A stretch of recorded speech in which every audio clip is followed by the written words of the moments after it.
itlog na naging bato? Pinagkakainteresan pala dahil sa tinataglay nitong kakaibang kapangyarihan at bisa. At ngayon pa nga ay sobrang mahal na pala ng bentahan nito online. Hello, what's up? Your best here. Sa videong ito ay kilalanin natin ang ibong ito na nangingitlog raw, ngunit mayroong pagkakataon na ito ay nagiging isang bato. Gaano nga ba ito katotoo? Bakit nga ba napakamahal naman ng bentahan nito? Narinig mo na ba ang ibon na ito na tinatawag na tagulilong? Kung hindi pa, ay panoorin at pakinggan mo muna ito.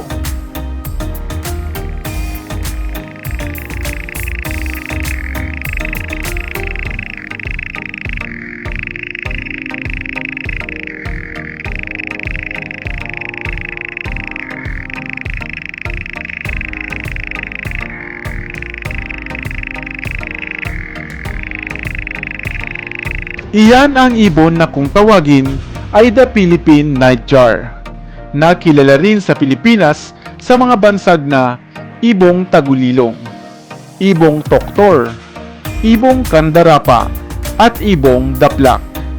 Ang scientific name nga ng ibong ito ay Caprimulgus manilensis, na partikular ngang dito sa Pilipinas matatagpuan. Karaniwang kinakain ng mga ibong ito ang mga insekto, crickets, at ibang uod na namamataan nila. At pawang sa mga gabi lamang sila magsisilabasan. Kaya kung marinig mo ito sa gabi, habang ikaw ay nag-iisa, ay huwag ka nang mabahala, dahil huni lamang ito ng ibong tagulilong. Namumuhay sila sa mga mamasamasang kagubatan, at kadalasan pa nga, kung hindi sa tropikal, ay mga subtropical na mga rehiyon. Ang mga ibong tagulilong ay karaniwang nangingitlog ng 3 hanggang 4. At kadalasan pa nga, sila ay gumagawa ng mga pugad sa ilalim ng mga dawagan o mga damuhan. Kung kaya naman, minsan ay hindi maiiwasang masumpungan ito ng ilan. Subalit batid mo ba na ang ibong tagulilong pala o ang ibong daplak ay mayroong tinataglay na anting-anting?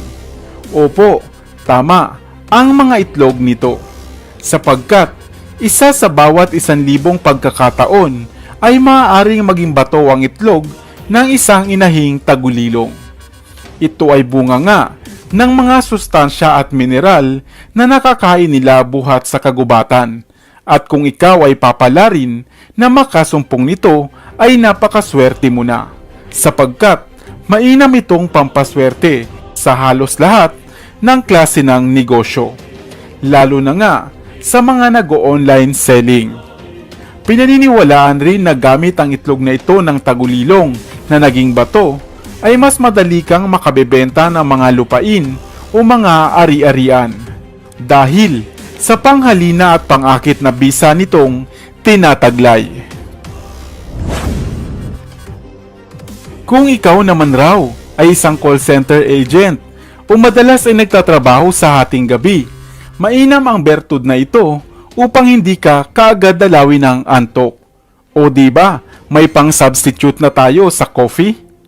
Ang bertud na ito ng itlog ng ibong tagulilong na naging bato ay nagtataglay rin daw ng mabisang pangrebuelta upang hindi katablan ng masamang humhum o palipad hangin. Bagkus ay bumabalik pa nga ito sa nagbigay ng dasal o mga orasyon.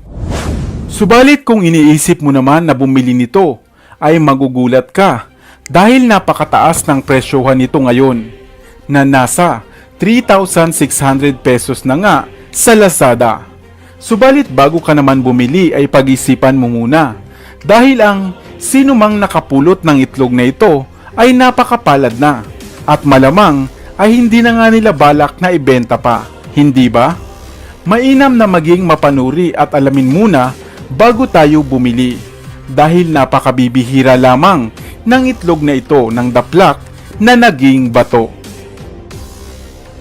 Mayroon ka bang kakilala na nagtatanga nito? Ano naman ang bigay nitong bisa sa kanya? Nais mo rin bang magkaroon nito?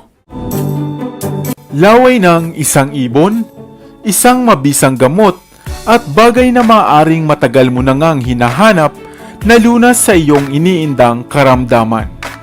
Ano nga kaya ang lasa ng laway ng ibon?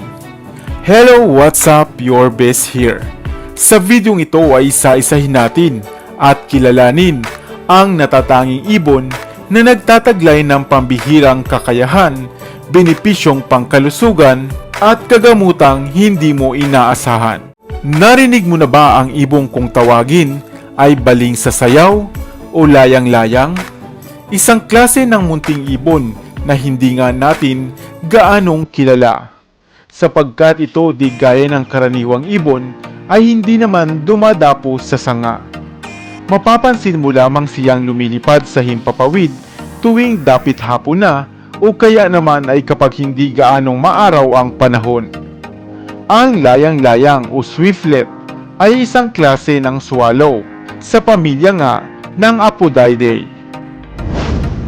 Ang ibong ito ay lubhang kakaiba sapagkat imbes na mga straw, sanga ng kahoy o mga damo sa kagubatan ang gagamitin nila sa paggawa ng pugad, ay gagamitan nila ito ng kanilang mga laway na tumitigas nga kapag na-expose ng matagal sa hangin. Karaniwang matatagpuan sa Timog Asya ang mga baling sa sayaw na ito. Nakilala nga at popular dahil sa ang pugad nito ang siyang tinaguriang pinakamahal na sopas na maaari mong matikman. Ang bird's nest soup na siyang delicacy ng mga Chinese. Pinaniniwalaan na ang pugad ng ibong ito o ng pugad ng baling sa sayaw ay mula sa inipong bula-buhat sa dagat at sa mga laway ng layang-layang. Kung kaya naman ang lasa nito ay maaaring maikumpara o maihambing sa lasa ng mga seafoods. Batid mo ba na napaka-rare at napakabibihira na lamang nitong mabili ngayon? Sapagkat 3 beses lang naman sa isang taon maaaring gumawa ng pugad ang mga ganitong ibon. At idagdag pa nga na nagpupugad lamang sila sa mga gilid ng bangin o kaya naman ay sa loob ng kuweba na sadyang napakahirap ngang makuha.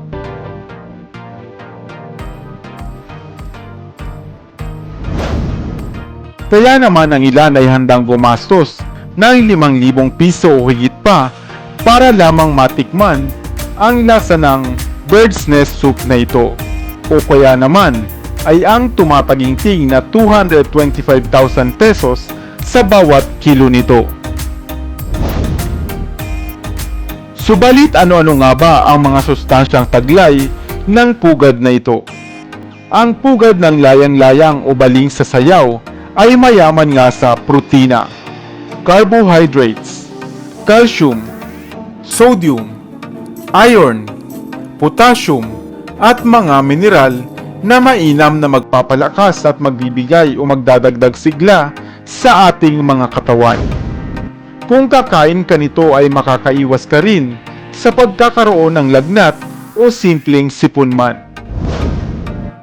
Hindi rin masama kahit pa nga araw-araw kang kumain ng pugad na ito dahil mayaman ito sa collagen, amino acid, antioxidant at hormones na pinaniniwalaang mainam na makapagpapabata sa mga cells sa ating katawan.